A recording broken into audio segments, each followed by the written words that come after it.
touch the sound of silence. And in the naked light I saw 10,000 people maybe.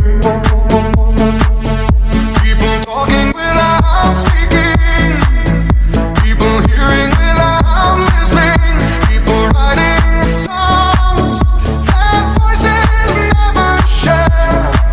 And no one dared disturb the sound of silence.